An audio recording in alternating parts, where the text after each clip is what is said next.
We are looking forward and welcome everybody to Looking Forward radio show. This is Philly Cam Studios, and we're really excited because this radio show and television show can be seen on Philly Cam, and also can be seen at Xfinity, Station 66, Verizon 29 and 30, and you can listen tomorrow. It's going to be rebroadcast on WPPM 106.5 FM. My name is Jeff Abramowitz, and welcome to Looking Forward. I am really excited to be here. We have an amazingly great show today, and I'm all energized. I'm excited because it is the center of my sweet spot, which is we're going to be talking about criminal justice, but we're going to be talking about education. We're going to be talking about workforce and getting back to work. We're going to hear some remarkable stories, and we're going to hear about some places that were in my journey after I left incarceration and came back and started getting back on my feet. So I'm really excited. I am most excited, to be honest with you, about our very first guest. And our very first guest today is Lou Narvaez, and I'm excited about Lou. Lou, there he is. How are you, Lou? Hi, how you doing, Jeff? Great. Good. Lou Narvaez, he's a district director of Pennsylvania Probation and Parole, Eastern District.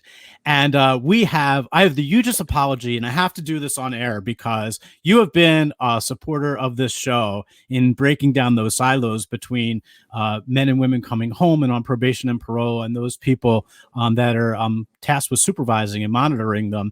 And Lou has been on our show for a long time, since the show started, I think.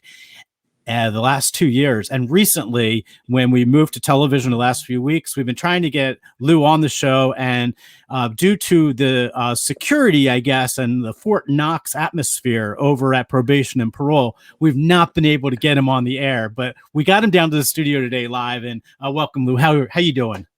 Great. Thank you very much for having me, Jeff. Always my pleasure. No, it's definitely our pleasure. I'm really excited about the show today because we're talking about education and we're talking about people getting back on their feet. So I want to start with just a catch up, like what's going on and how are we doing when it comes to COVID-19 and what's going on with our probation and parole officers around the Commonwealth? Well, Jeff, we continue to do our job. One of the great advantages that we had was that our leadership had the foresight to have us go mobile pre-COVID. And that means all of our agents have vehicles. They have iPads that have their case information in it. They have iPhones. So we were able to work remotely prior to COVID. Now, with the onset of COVID, we found ourselves having to mitigate the disease itself. We would adjust some of our supervision practices that would allow our agents to be safe as well as the people we came in contact with. We may reduce, and we did reduce, the number of people having to come into the office. There were certain populations of people that did have to come in because of the seriousness of the offense that they were being supervised for. But we took every step to maintain contact with the reentrant while they were in the community, and also not exposing them or their families or our agents, as taking those steps as much as possible to mitigate. So we recently saw, vaccines are coming out now, and I'm Right. wondering, are you noticing any changes? You're noticing people getting out more? Are your agents subject, or are they allowed to get the vaccine at this point? Oh yeah, the agents can, and we encourage them to register for the vaccine, and they will take the vaccine. And there are more people getting out in Pennsylvania on a whole, not just in probation and parole. And we're hoping that we're seeing a downside to this, although the science is predicting if we move too fast, we may take a backslide. So hopefully everybody's following the science. But I see more people out in the community because I walk the community every day that I'm in the office for my lunch. I walk throughout the community. So I think people need to know where your office is too, because it's. I remember the first time I was there. It's right in the heart of where everything's happening in Philadelphia. Right. One of my offices at 13th and Lehigh, and we call that the Philadelphia District Office, and that's where I am the majority of the time. But we also have an office at 13th and Clearfield. We also have an office in Germantown, and we have it in Shelton Avenue. And then we have Chester and Norristown offices as well. But they're centered in those communities where we service our populations. They're strategically located, which allows the reentrant to get to the office with minimum complications. Awesome. Yeah, so we're grateful for you being on the show because I think people really need to know what's going on. Have you eased the restrictions a little bit as far as reporting requirements? I know you guys are mobile, but as far as getting a job and some of the things that were mandated as part of probation and parole, have they given them some slack in those areas? Well, what happens is we continue to answer your question as far as slack. Yes, depending upon the level of supervision. Okay, because the level of supervision is the driver. The more serious the offense that the individual has been charged with, the more closely we have to monitor them. But as far as slack, we always work with a reentrant. We're always working with them to help them to achieve goals such as education, employment, treatment, that type of thing. We have agents that are very dedicated and committed to a successful reentry of the individual into the community. Well, again, I think one of the purposes of you being on this show is really to share some insights on what you're seeing on the streets. Once again, I woke up this morning, was reading the newspaper again to more gun violence in our North and West Philadelphia corridors were just kind of really upsetting. And I'm wondering, is there any role that probation and parole plays in maybe helping this situation, which has really gotten out of control right now? Oh, absolutely. First of all, I think what we all have to understand, and it may cause some uncomfortable conversation, is that this problem is a systemic problem. If we silo it and look at it in terms of the judiciary, the prisons, parole, then we're looking down certain glasses. What happens, or certain lenses, what happens, we receive the people that society has failed on a whole. When you talk about education, and this is a great segue from your last show that had to deal with employment, you have about 5% of the world's population found in the United States, but yet we house 25% of those people who are incarcerated. Now, when you look at that, you have to also look at the majority of the people that are incarcerated are people of color. And when you look at the demographics, these are individuals who come from communities that have poor housing, low education, low employment. So I'm a product of the 60s. And part of what we demonstrated, protested, and advocated for was education. That was one of the main things. We felt that education was a vehicle to help people to obtain and sustain better jobs, to become more enlightened, to become more empowered. So you have agents who will meet with the individual, but just like with a job, they have to be prepared to become educated. You have people that may have not only don't have a GED, but they may have a third, fourth, or fifth grade reading level. So you have to work with them and send them to the appropriate resources so they can get the help they need so that they can better and improve themselves. Yeah, so it's awesome. So you talked about education, and I don't know if you remember, but the first time we actually met was as a result of, in part because one of the guests that's going to be on today, Dawn Hanna is going to be on from Community Learning Center, and I used to work at Community Learning Center, which is at Broad and Lehigh, Yes. and you had asked me to come and talk to a bunch of men that were really being challenged in our criminal justice system at what you call the call-in Yes. session. And scared the pants out of me because you had everybody from the DEA, FBI, CIA, you had every Homeland Security, the prosecutor's office, everybody was in one room at one time, and they kind of read these guys the riot act of what could happen to them if one more thing happened bad. And then after all this was going on, we all left the room. The officers all left the room, and all the representatives left the room, and it was just us, and it was community leaders, and I represented CLC. And I was there telling them, look, if you want your GED to get smarter, 150 feet away down the block, you can go and you can get your GED. And that was really the first time that we met. And we've been doing it a bunch of times since then. And it is definitely impactful. We work with a lot of people. Is that program continuing? Yes, it is. And it's not only continued, but it enhanced to include another area of the city of Philadelphia, which is the West Philadelphia area.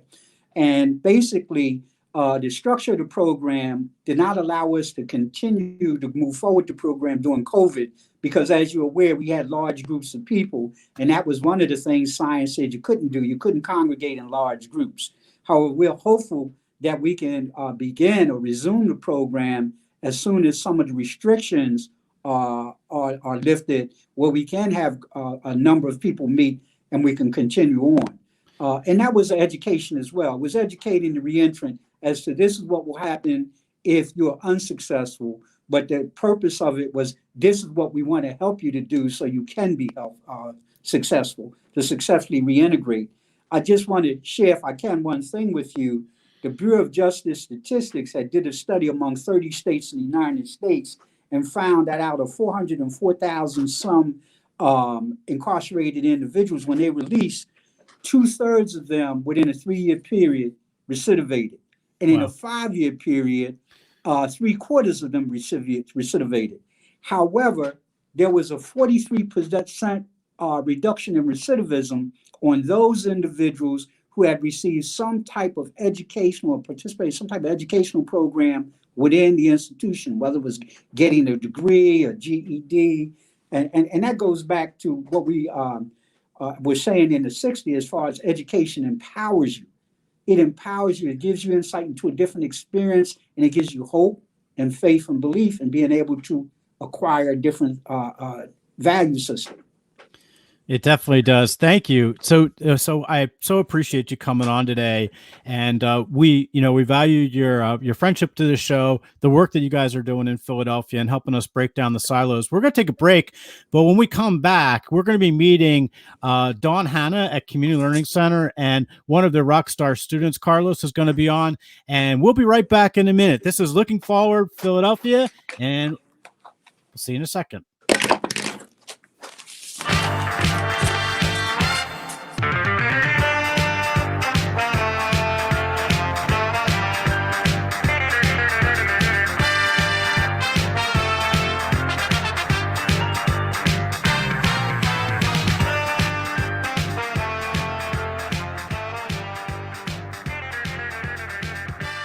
We are back, and we are really excited. Our next guests is coming up, and I have to tell you, I'm really excited. But before I get to Dawn Hanna and our guest from Community Learning Center, I want to talk a little bit about some reality and a reality check. The reality check for me is that there are 781 million people in the world, 781 million people who are illiterate in our world, and functionally illiterate. There are some 126 million people that it's almost 12% of the world's population can't read or write. So that's devastating in and of itself. But when we target and look at the United States of America, 54% of the U.S. adult population, that's between 16 and 74, it's about 130 million people, lack proficiency in literacy, low reading levels, that's below a 6th grade level. And there was recently a study done by Forbes magazine, and it talked about the reality that equates to about $2.2 trillion a year in lost gross national product. I've been really passionate about education since I returned, and one of the first opportunities that I had when I came home from prison was at a place not far from where I live, about a block from Germantown and Lehigh, where I was living in a halfway house. And I want to bring on our very first guest today is Dawn Hanna. Dawn, there you go. How are you? It's so good to see you. Hi, Jeff. Good to see you too. I haven't seen you in a while. It's been a while, yeah. It has been, but Dawn, CLC, Community Learning Center in Philadelphia, has this sweet spot for me because it was one of the first jobs I had. And I remember I was just thinking back last night, something really funny. So that I remember being interviewed by you and also Becky Wagner, your director at the time. And I remember one of the first questions you asked me was, can you tell us what your philosophy was on helping students pass the TABE test? And I remember my answer vividly. And now I look back and I'm thinking and I'm laughing about it because I said, I'm not exactly sure what a TABE test is. and I heard you guys laughing because it's like the standard that's in adult literacy and adult education. And we've come so far. But Dawn, we hired you anyway, Jeff. I know. I don't know what that was, but you did. So why don't you tell us a little bit about Dawn Hanna and the work that you do? Okay, sure. So Dawn Hanna, I am the Director of Education and Student Support, as you know, at Community Learning Center, and I've been there for about 7.5 years. Prior to that, I had another 13 years or more in education, either out of school youth or adult education through the sort of traditional post-secondary route, Community College of Philadelphia being the place where I landed fresh out of school. And Community Learning Center, which is where I spent the last 8 years, has been around since the late 80s. 87, I think, was the founding year.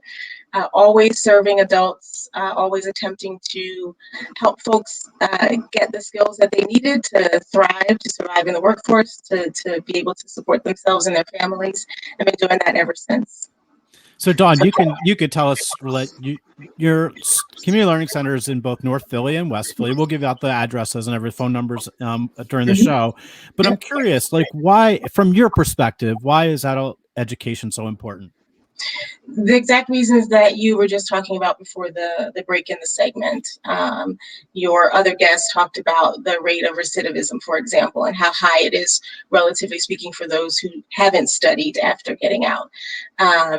The rates for folks who go in, actually, I was looking at some stats, and it's 75% of the state incarcerated individuals are folks who don't have a high school diploma or who are classified as low literate, right? So you've got a higher chance of going inside if you are not well educated and not well skilled for the workforce. You have a higher chance of getting out and then ending up back in. Children who are in families where the parents can't support them in school are more likely to get in trouble in school and to drop out of school. You are less likely to have high earnings if you don't have a high school diploma. And so I think, what does it say?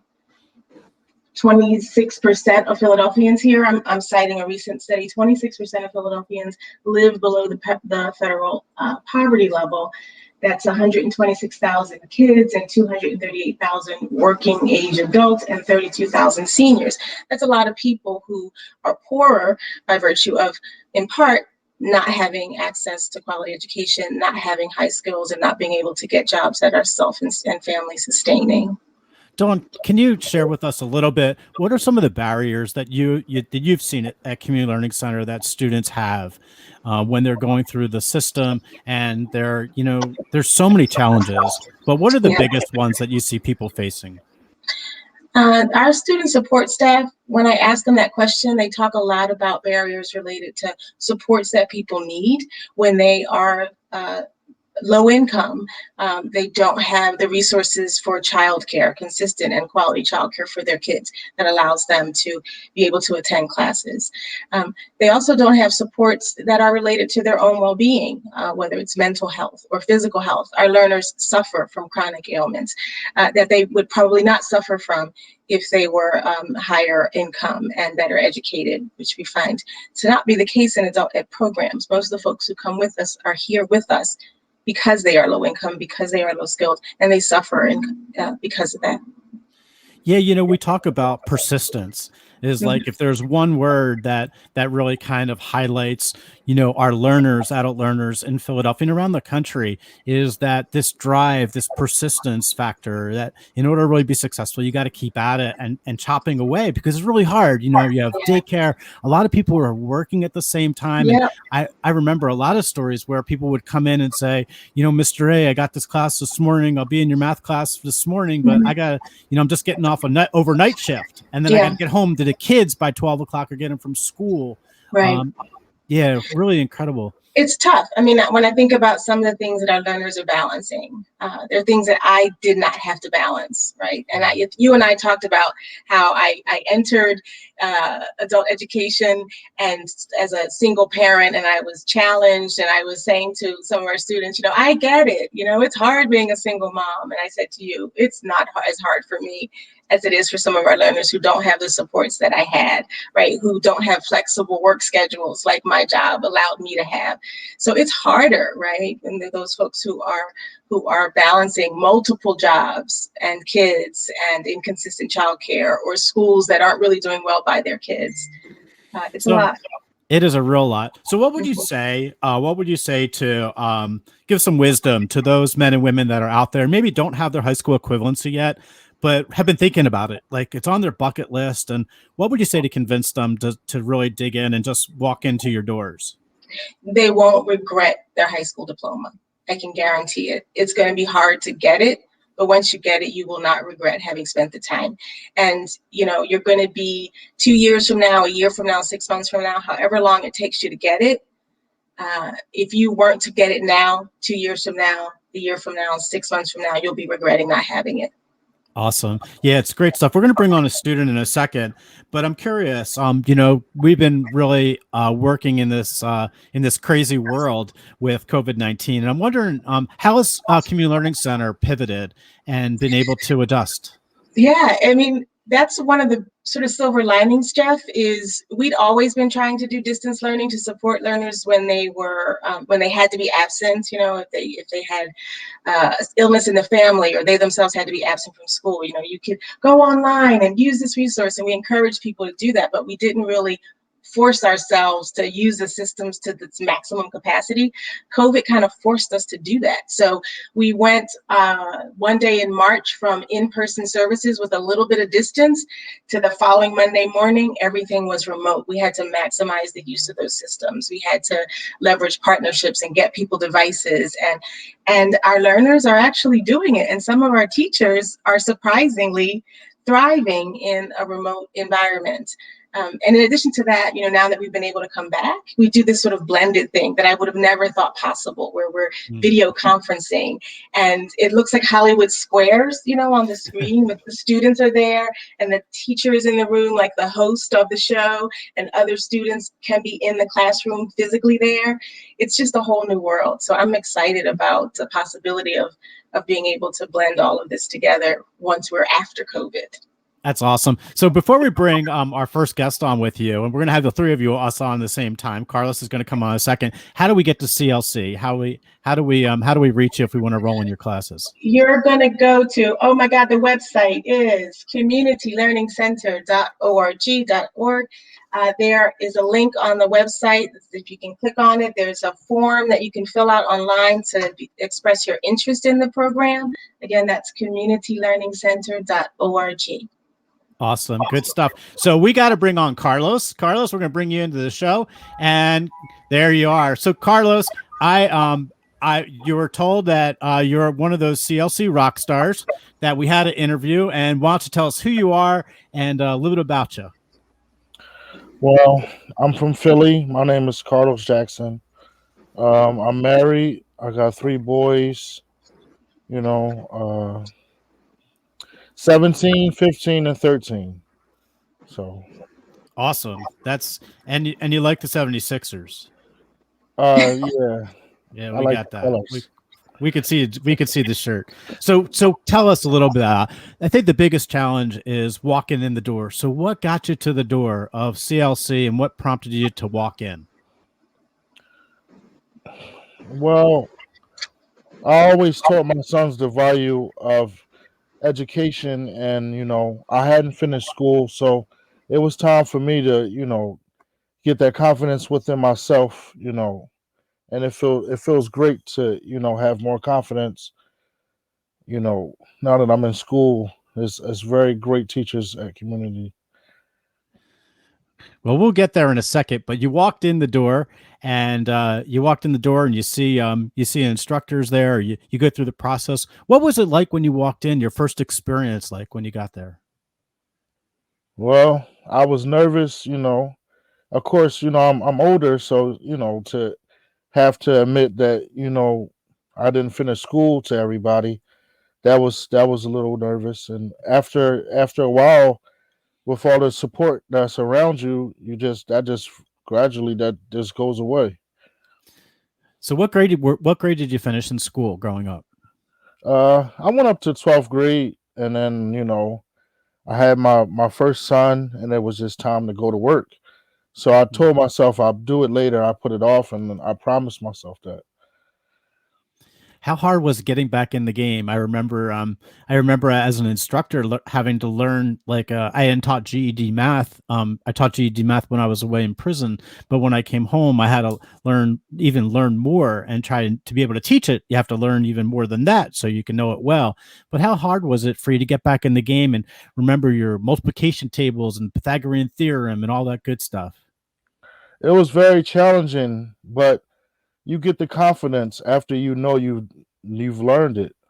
So that part is better than the challenging part. Yeah. Are you working now? Here and there, my family has a business. I help out, here and there, but not really, not really.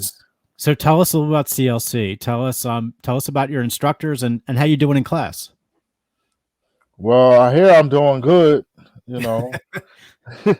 But Mr. Marcus Hall, he's a great teacher. I never had a teacher like him before. He's no nonsense, but in a way that's teachable, And I didn't think that it would be like that, but he's great. Wow. So how far along are you? Well, I'm pretty far along. I think I'm ready for science. Moving on from math. Uh, so I'm pretty much ready to take the test. Math is the hard one. The math's the hard one. Yeah. But here's the one thing. What do you do if you could see a crystal ball a year from now? Where do you see yourself? Well, I've been looking into being an ultrasound technician, so I really want to get into that. All right. Well, here's the deal. As soon as you pass that final test, and I get that call from Dawn, she sends me over that pass grade for your last high school equivalency, the GED. I wanted you to come back on the show, and Okay. I wanted you to tell everybody like what it was like and what it felt like when you got that last passing score come up on your screen, and I'm amazing that what you're doing. Just one other thing I want to ask you is if you had some advice for some moms or dads that are out there that really maybe thinking about it but just haven't took that step inside the door, what would you tell them? I will tell them to do it because the confidence that you feel within yourself from doing it is going to make you a better person inside, and that's where a lot of people need help inside with themselves. Awesome. Carlos, you're a rock star. Thank you so much. Thank you. Dawn Hanna, just before we take a break, we're going to take a break in a second. Dawn, tell us, we got to get to CLC. I want everybody out in our listening audience. If you don't have your high school diploma, you're looking for some support, you just got to walk in the door. It's like the warmest, nicest place. There's one in North Philadelphia at Broad and Lehigh. There's one also on 63rd Street between Race and Vine. That's I know, right. I work there.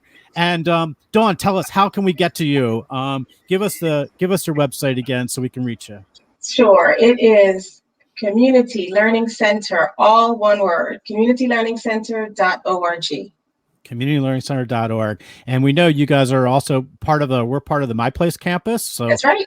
That's right. And so if you come to us and that we don't have a class that is at the right time for you or on the right day, because we're My Place campus, we can refer you to another organization in our network of partners that will be able to provide the class at the time or day that you need. Awesome. Great stuff. So we're going to take a break, but Community Learning Center, Carlos Jackson, Dawn Hanna, thank you so much for being here. You're listening to Philly Cam, and this is WPPM 106.5 FM. We're live, and we'll be right back in a second.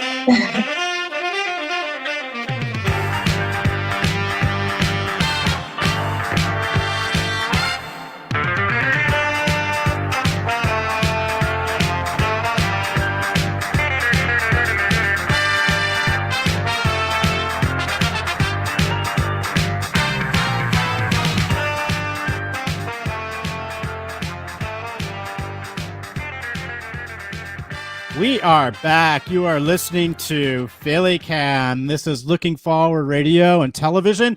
We are excited. I'm thrilled to be here. Our next guest, I know she's in the wings.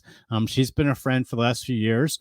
Michelle Campbell she is the president of the Pennsylvania Association for Adult Continuing Education. And we're going to bring Michelle on. And hello there. Hello. How are you, Jeff? This is so exciting. I am doing so well. Michelle is a member of the leadership team at Union 1199C Training and Education Fund in Philadelphia. She's when you talk about adult literacy and adult education in Pennsylvania, right next to that definition is Michelle Campbell's name. She's done some amazing things, and you've been in education space for 30 years plus. Yeah. So Michelle, welcome so much. It's so good to see you. Thank you. I brought you on for a number of reasons. Number one, because Dawn and Carlos really set the stage for what's happening locally and the challenges we're facing when it comes to adult literacy. There was recently a report that came out, a study that came out this week. And in that study, it addressed specifically looking at Philadelphia, that in Philadelphia, 1 in 3 adults, that's almost 370,000 people, are estimated to be at low level of literacy. And Yeah. Go ahead, sorry. yeah, so I'm just want to understand, why the commitment to adult education and what moves you, what drives you in this field. So I started off a very long time ago as a 4th grade teacher, teaching overseas. I'm originally from London, and so our educational system is, marginally different than America, but illiteracy rates are pretty consistent across the world. So interestingly, so even though there's 30% in Philadelphia, there's 13% across Pennsylvania. And that's what our organization tries to do. We provide professional development for the members of our organization to then help the students and help their agency. So it's a statewide mission. We're also part of COABE, which is a national organization. So when I became president 2 years ago, we had about 400 members of PACE, and now we've got 1,200 members. And so those people, they include administrators, teachers, case managers, anyone that's connected to this incredibly important field. So for me, to see people who are struggling with illiteracy, I have been a volunteer in this field for a long time. So I started off in a K to 12 model, and quickly realized that when I would visit with my students' parents, the parents couldn't read. So of course it was like generational for me. And so I felt like instead of focusing on the students who are K to 12, I felt far more connected with the adults, because when a mother is able to read, it doesn't matter what country this is in, the statistics show that the whole family benefits, and therefore the whole generation benefits. So that's what's motivated me to stay in this field. And I'm so glad I have the privilege to work with some incredible people. So it's really interesting, Michelle, because you say that, that you worked in K to 12 first. And one of the things that we're finding now is with COVID-19, that there's a lot of our young people that were seniors in high school that just kind of bailed out, that walked away and said, you know what, I can't do this digital literacy stuff. I'm just not going to get online. I'm going to go play basketball. I'm going to do everything else. And maybe they didn't have the family support to push them in the right direction. But we're about to see this influx over the next few years of young adults that are going to need some support. And this isn't really it's a state level. It's a state issue. It's not just in Philadelphia. This is across the board. So I'm curious if you've given any thoughts of what some solutions might be. Like, how do we start engaging young people, young adults, or even older adults, to start getting them back into the classroom, getting them to CLCs that are similar to CLCs around the country and around the state? Right. So first of all, we have to go back. That's what the organization does, is addressing funding. So right now, Governor Wolf, he was the first governor in America to dedicate money from the GEARS funding to adult education. So he committed $500,000 specifically to help people who really lack these basic skills. And another thing that our agency is doing is really honing in on advocacy. We just hired an amazing person who's going to help us, who's a lobbyist, who's going to help us in this field, because there's so many connections. For instance, when we're talking about state legislators will put money towards a particular vocation and say that you have to have a certain reading level or math level to be in this vocation, no matter what it is. So it could be a nurse aide, it could be CNA, it could be with a mechanical field. But what they lack, the fundamental understanding is that many of the people are not eligible for this kind of training, right? And so there's this huge gap of information that we're trying to help bridge. And so to get people more engaged and young people engaged, to go back to your original question, it's really about access. And right now, I think the city and the state should be doing more to promote this work and these opportunities that exist, and to let people know now, while you're at home during COVID, that you can still attend these classes, and I think the young people who have all the digital skills, they're going to be the ones who will actually benefit from the way that agencies are now set up because of COVID. So I'm really glad you mentioned the funding issue, because, part of PACE as an advocacy organization, and our listeners may or may not know that I'm very active with COABE, the Coalition on Adult Basic Education.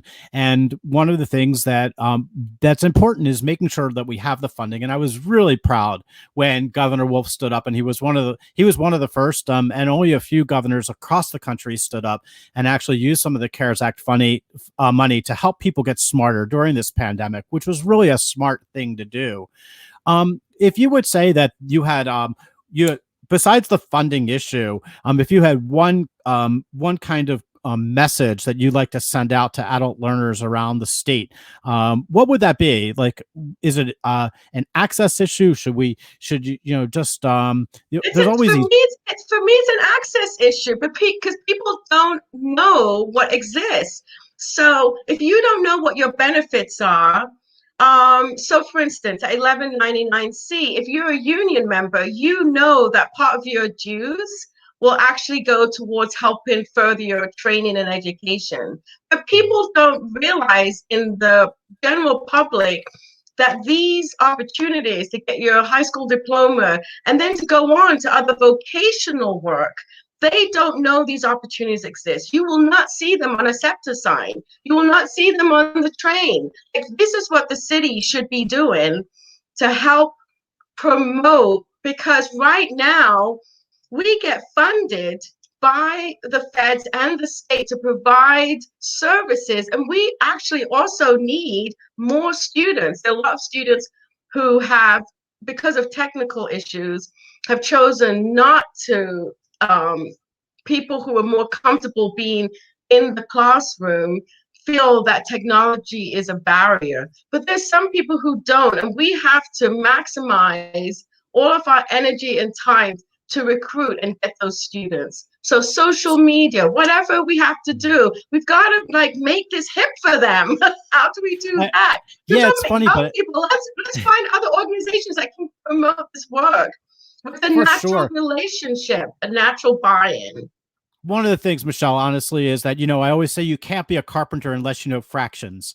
And, we keep thinking that there's this skill gap out there. But if people really want these good jobs, then part of what they need to do is they need to get smarter. They need to get that educational background behind them. So John Smith lives next door to me, and he's looking to do something to help promote adult literacy in our Commonwealth.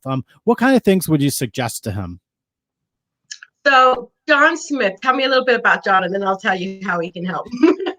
He's a retired engineer, and he lives in Fishtown with me, and he's looking to donate his time. He's got a little bit bored, but he wants to do some good stuff. What do you got to tell him to do?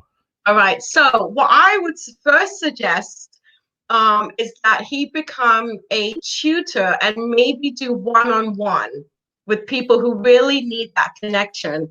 There's a difference when you're in a classroom and you feel lost, but there's something magical. And I've watched people who tutor, and I've actually spoken to the people who tutor, and they get so much out of this relationship that they have with another Philadelphia. They get to see Philadelphia in a completely different mindset. And then what happens is that that person, your neighbor, is then going to speak to his other peers and say, oh my God, if you really want to do something that's going to help move Philadelphians forward, this is one way to do it. So then the word spreads like wildfire. And then trying to find the right agency to do it with too.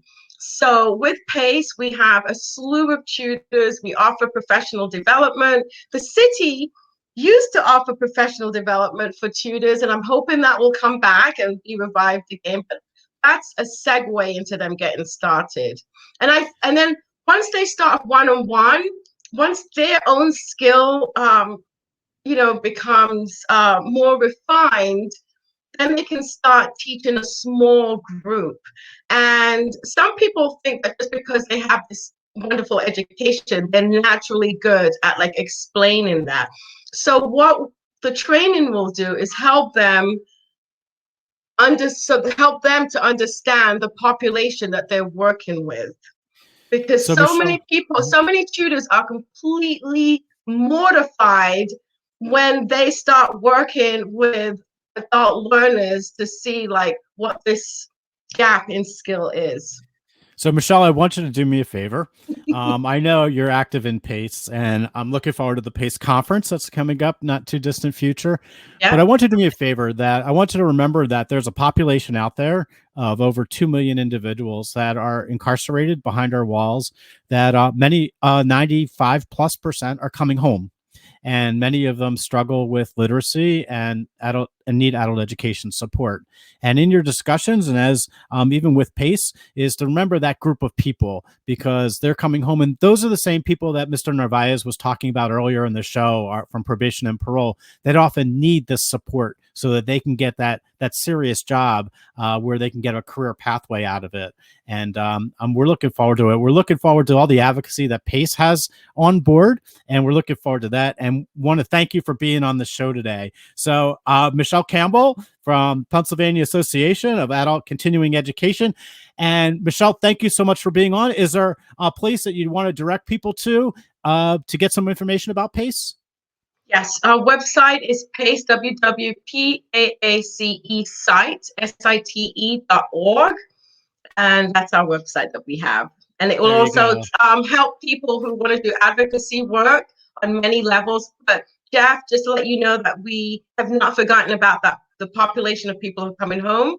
And, you just reminded me that we have to do more. So thank you. You're welcome. So Michelle Campbell is our guest. We're going to be right back in a minute or two. We're going to come back with our next guest from Graduate Philadelphia. We're really excited about Anthony Johnson. And we're going to hear all about the great work that Graduate's doing, because once all of our students and our adult learners, they get that high school equivalency, they're moving on and they're calling Anthony because they need to get post-secondary and to get to college. So we're going to be right back. This is Looking Forward Philadelphia.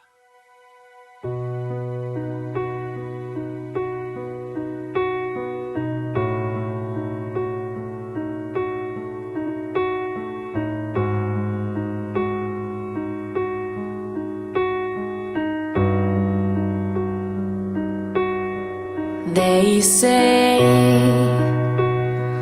don't you worry about a thing, 'cause everything's gonna be alright. And darling, sweep those tears to the side. This is part of we are back. So that is a good friend, Maxie Mandel, and she's playing in the background. She's a rock star. She is amazing. If you get on Spotify. Check her out. Maxine Mandel has done 2 incredible songs recently. Has been on our show as a guest, and she's wonderful. So you're listening to Looking Forward. We're actually also Facebook live streaming, so we're hoping to reach a lot more people now and have some great discussions. The next person on our show is a good friend, and I can say that I don't use the word friend lightly since I've been home from prison now. I don't have many of them. I count him in that level of friends. Anthony Johnson from Graduate Philadelphia. Anthony, how are you? I'm good, man. How are you? Good to be here. Thank you for having me. Oh, it's good to see you. Good to see you. So Anthony is he's got 20 years plus experience as an educator. He works for an amazing organization, which we'll talk about in a second, but a degree in political science, African American history, European history. He's done it all. He's an author of 7 books, which I did not know. And he actually has been part of a program called the Dreamfield Academy, which I participated in some of your programming at. And most importantly, Anthony ran for state representative of Juniata Park in Feltonville not long ago. And I was out stomping the ground for Anthony and showing some support. Anthony, welcome to the show. How are you? I'm good, man. Thanks for having me, Corinne. I love it. Yeah. So thanks for being on. Tell us a little bit about the work that you're doing at Graduate Philadelphia.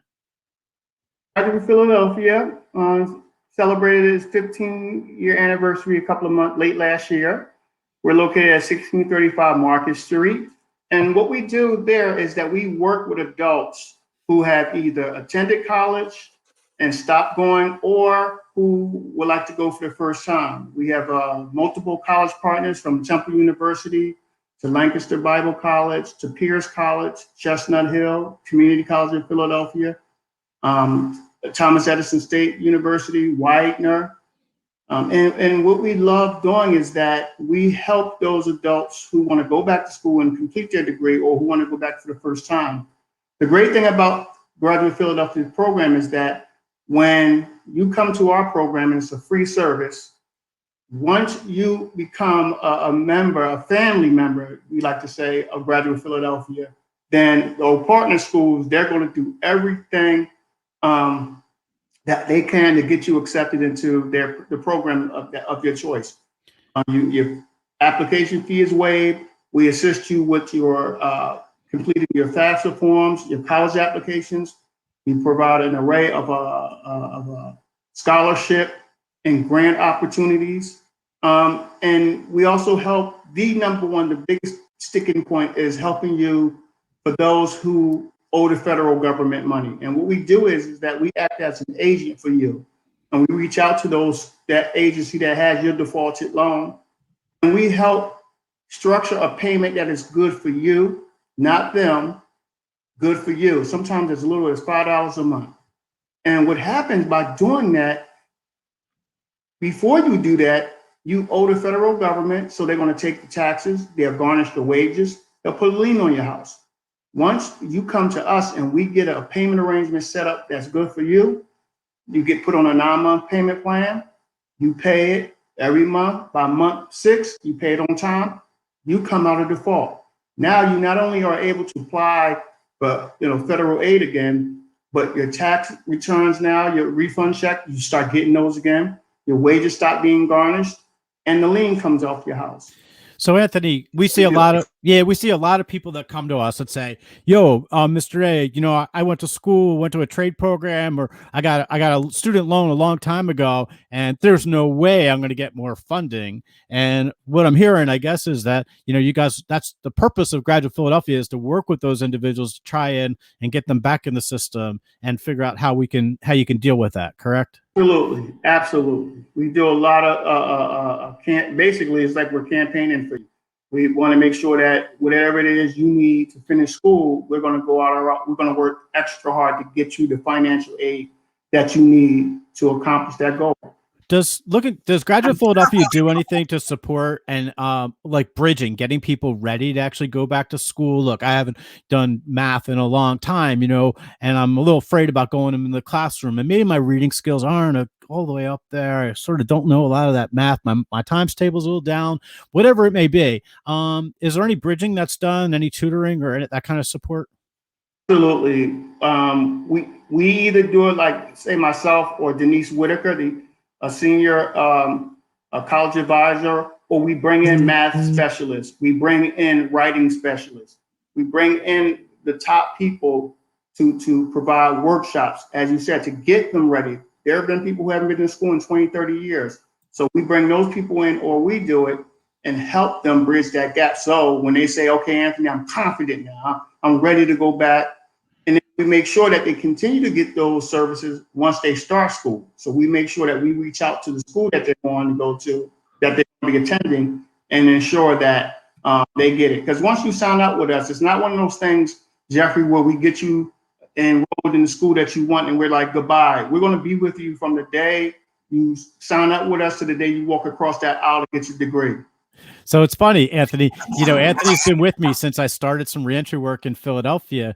And I remember there were times when it was just you and me in the classroom because no one showed up. And I'm sitting there preaching to the choir, but it was really, but we did have some really great discussions about the challenges. And one of the things that I'm most impressed about is that there could be one person in my classroom that's returned from prison, and you make it as if he's your best friend, that you just met him on the street and you're trying to get to know him better so you can help them. You do a lot of work with people, men and women that have backgrounds with criminal backgrounds. I'm just curious, on a personal note, what drives that?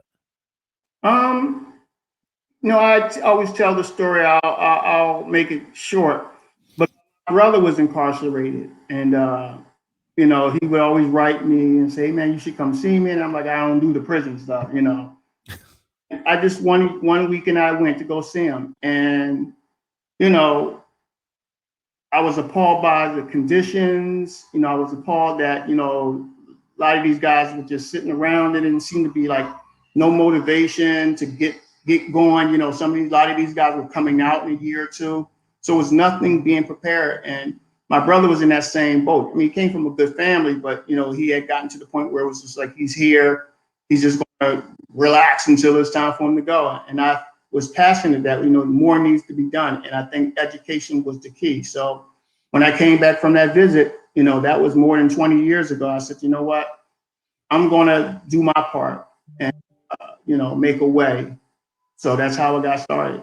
Good stuff. You've worked with a lot of our participants over the course of the year. So I'm curious on Pell Grant. The Pell Grant window just opened up in Washington, and now more men and women inside of our prisons are going to be eligible for Pell Grant relief. Are any of the institutions that you work with Pell Grant recipients or take Pell Grant funding?